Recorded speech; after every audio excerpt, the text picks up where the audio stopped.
오늘은 월급 200, 사회초년생이 무조건 해야 되는 저축 방법에 대해 알아보겠습니다. 첫 번째, 목표로 한 금액의 월 단위 저축액 계산. 세후 210만원을 기준으로 1년 동안 1000만원 모으기를 목표로 한다면 1000만원 나누기 12개월은 83만 3천원. 계산하기 쉽게 85만원으로 하겠습니다.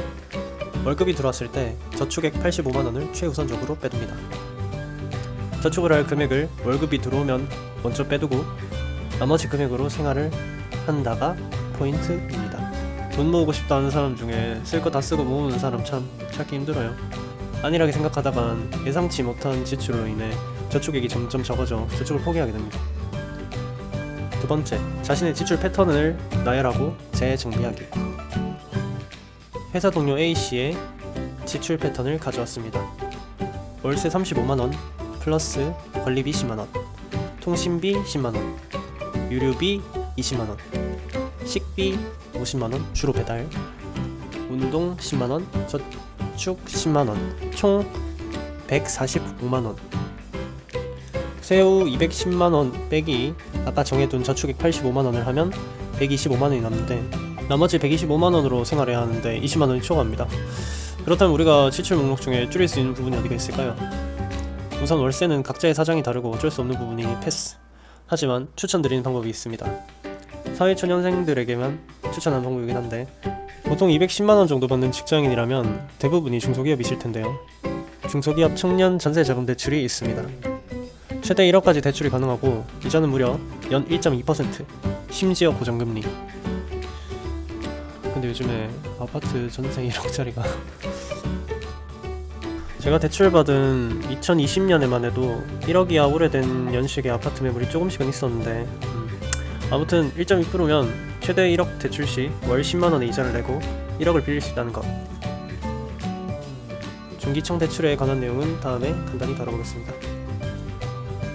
통신비도 어쩔 수 없는 부분이긴 한데 저 같은 경우는 부모님한테 그냥 부탁드렸습니다.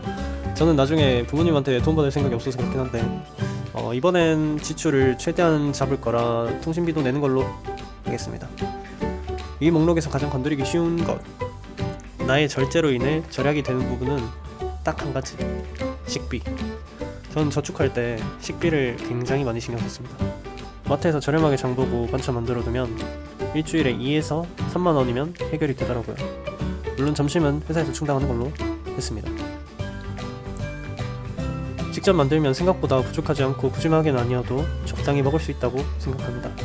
보통 파 3,000원, 계란 4,000원, 분홍 소세지 2,000원, 어묵 2,000원, 콩나물이나 숙주 3,000원, 돼지고기 10,000원, 냉동만두 4,000원 정도 구매하시면 대략 3만원 정도 나오실 겁니다. 요즘 인플레로 인해 원자재 가격이 상승을 하긴 했는데 그래도 얼추 맞지 않을까요? 다음에 3만원으로 일주일 반찬 만들기 영상도 한번 업로드 해보겠습니다. 혹시 점심도 해결해야 되는 경우를 생각하여 넉넉 잡아 20만원 지출.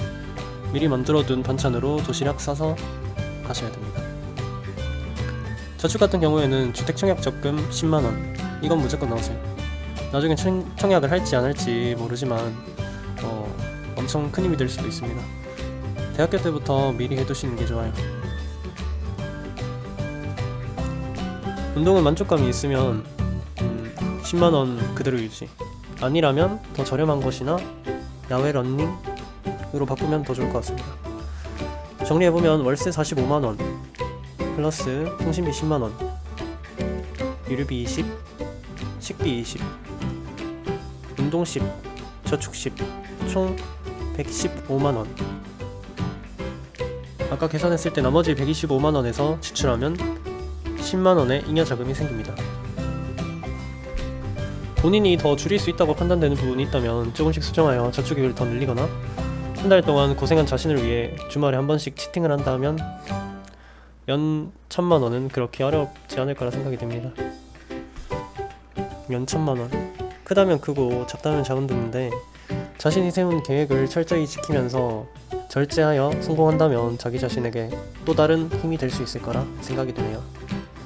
저축하면서 내가 이렇게까지 해야 되나 라는 생각이 들 수 있지만 나중을 위한 자금으로 모아두신다면 그렇게 억울할 일은 아니라는 생각이 드네요. 저도 처음에 투자 자금을 만드는 기간 동안은 힘들었지만 주식과 부동산이 증식하는 걸 보면 즐겁고 뿌듯해서 꼭 추천드리고 싶습니다. 1년이라도 빠르게 종잣돈 모으시는 게 훗날에 뒤돌아보면 엄청난 힘이 된다는 걸 느끼실 수 있을 겁니다. 이상 짠돌이었습니다.